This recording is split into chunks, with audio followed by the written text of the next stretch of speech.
আশা করি সবাই ভালোই আছেন। আমরা আমাদের সিলেবাস দিয়ে দিয়েছিলাম।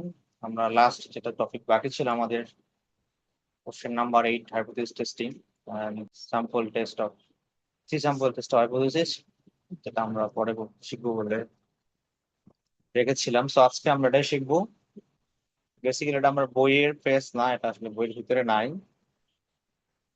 এবং আমি আপনাদের এই শীটটা দিয়ে দিয়েছিলাম, আশা করি সবাই পেয়েছেন। তো এটা আপনারা কিন্তু ভালোভাবে পড়বেন। এক্সপেরিমেন্টাল ডিজাইন, এখানে আমাদের যেসব থিওরি আমাদের কোশ্চেনের, ফর এক্সাম্পল 6 নাম্বার, 7 নাম্বার বা 8 নাম্বার এসব থিওরি আসবে, সব কিন্তু আমাদের এই শীট থেকেই আসবে। আপনারা কিন্তু এই শীটের ডেফিনেশন বা এক্সাম্পল বা থিওরি গুলো সুন্দর মতো পড়বে না। তো যেমন আমরা জানি ট্রিটমেন্ট, এটা আপনাদের একটা রিসার্চ টার্ম, যে treatment is a testable material applied to a particular subject, সেটাকে আমরা ট্রিটমেন্ট বলি। যেমন ফার্টিলাইজার এক ধরনের ট্রিটমেন্ট, দেন হচ্ছে যে ভ্যারাইটি অফ সিডস, হ্যাঁ এরকম। Then experimental unit, experimental unit is a subject on which treatment is applied. তো যার উপরে আমরা ট্রিটমেন্ট গুলো দিব সেগুলোকে বলে এক্সপেরিমেন্টাল ইউনিট। যেমন জমি, ঠিক আছে, যেমন এখন আপনার স্টুডেন্টস, আপনাদের উপর আমরা বিভিন্ন ধরনের টিচিং মেথড অ্যাপ্লাই করতে পারি। দেন কাস্টমার প্লটস, এগুলোকে বলা হয় experimental unit. Then experimental error. So experimental error is the variation among the treatment, experimental units. So experimental units এর মধ্যে যেসব ভেরিয়েশন, সেগুলোকে বলা হয় নর্মালি এক্সপেরিমেন্টাল এরর। যেমন দুইজন স্টুডেন্টদের কিন্তু সেম ধরনের, মনে করেন যে আহ, যদি আমরা কোনো ট্রিটমেন্ট অথবা ফর এক্সাম্পল মেথড অ্যাপ্লাই করি, তাদের দুজনের কিন্তু ক্যাপাবিলিটি সেম না হতে পারে, কেউ ভালো হতে পারে, কেউ খারাপ হতে পারে। এগুলোকে বলা হয় experimental error. Then experimental design. So external design is a refined form of analysis of variance. So external design মধ্যে আমরা analysis of variance টেস্ট করে থাকি। আর analysis of variance মেইনলি হচ্ছে যে আসলে দেখা যায় দুইটা, অথবা যদি আমরা দুইটা প্লট হয়, দুইটা প্লটের মধ্যে আমরা যেমন মেইন টেস্ট করেছিলাম, দুইটা প্লটের মধ্যে কি সাপোজ ধান যদি ধরি, ধানের উৎপাদন কি সেম নাকি সেম না। হ্যাঁ, তো এটা আমরা টেস্ট করতে পারি এভাবে। দুইটার জায়গায় 5টা, 10টা, 15টা, 20টা, এরকম বিভিন্ন প্লটের উপরে আমরা কিন্তু টেস্ট করতে পারি যে দুইটা, 5টা জমির ধানের উৎপাদন কি সেম নাকি সেম না। তো এটা হলো বেসিক্যালি এক্সপেরিমেন্টাল ডিজাইনের বেস আছে, স্যাম্পল ইনফরমেশন বা বলতে পারেন বেসিক ইনফরমেশন। এখানে যেন বলছি, it is use to test the difference between more than two population means. তো নর্মালি আমরা দুই এর বেশি পপুলেশন মিনস এর জন্য এসব এক্সপেরিমেন্টাল ডিজাইন ইউজ করে থাকি। আর যদি টু হয় তাহলে তো আমরা লাস্ট ক্লাসে শিখেছিলাম যে আমাদের জেড টেস্টের মাধ্যমে কিন্তু আমরা অ্যাপ্লাই করে দেন আমরা দুইটা জমি, দুইটা মানুষ বা দুইটা ব্যাচ, দুইটা ইউনিভার্সিটি স্টুডেন্টদের ফর এক্সাম্পল সিজিপিএ সেম কিনা টেস্ট করতে পারি। তো যখন 2 এর বেশি হয়ে যায় তখন আমরা এক্সপেরিমেন্টাল ডিজাইনের মাধ্যমে চলে আসি।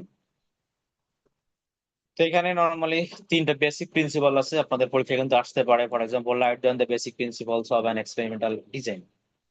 তখন আপনার সুন্দর মতোই 3টা লিখবেন। 1 নম্বর বলছে randomisation. So it deals with the random process of allocating treatments to the sampling units or experimental units. So allocation যে ট্রিটমেন্ট, সেটা আমাদের অ্যালোকেশন করতে হবে র্যান্ডম প্রসেসের মাধ্যমে। Then replication, it refers to the applying treatments to more than one experimental units. অনেক সময় একই এক্সপেরিমেন্টাল ইউনিটের মধ্যে আবার একের বেশি বার ট্রিটমেন্ট দেওয়া হতে পারে, এটা হচ্ছে রেপ্লিকেশন। রেপ্লিকেট মানে বুঝেন, বারবার ইউজ করা। Then locus control, it refers to the balance, locking and grouping of the experimental units. এর মাধ্যমে এক্সপেরিমেন্টাল ইউনিট গুলোকে ব্যালেন্স, ব্লকিং বা গ্রুপ করা হয়, দেন তার উপরে ট্রিটমেন্ট অ্যাপ্লাই করা হয়। So this are the basic 3 principles of experimental design. So আপনারা পড়বেন। দেন আমাদের নর্মালি 3 ধরনের এক্সপেরিমেন্টাল ডিজাইন আছে। যেমন 1 নম্বর আছে কমপ্লিট র্যান্ডমাইজড ডিজাইন, 2 নম্বর আছে randomized block, complete block design, and last one হচ্ছে ল্যাটিন স্কয়ার ডিজাইন। তো এগুলো সিম্পল ডেফিনেশন দেওয়া আছে এবং অ্যাডভান্টেজ এবং ডিসঅ্যাডভান্টেজ দেওয়া আছে। তো এইগুলোর ডিটেলস আমি আর বলতেছি না, এগুলো খুবই সহজ, আপনারা পড়লেই বুঝতে পারবেন।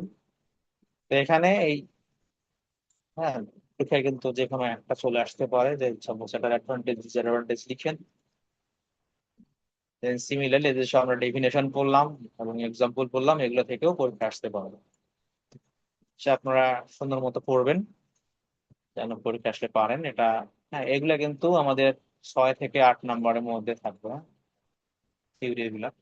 আর 5 নাম্বার যেটা, সেটা কিন্তু আমাদের এস্টিমেশন কনফিডেন্স ইন্টারভাল চ্যাপ্টার আছে, চ্যাপ্টার 9, সেখান থেকে কিন্তু আসবে। আবার বাকি যেসবের থিওরি 6, 7, 8, সেগুলো থিওরি কিন্তু এই শিট থেকে আসবে। So, পড়বেন, ঠিক আছে? বুঝা গেল আমার কথা?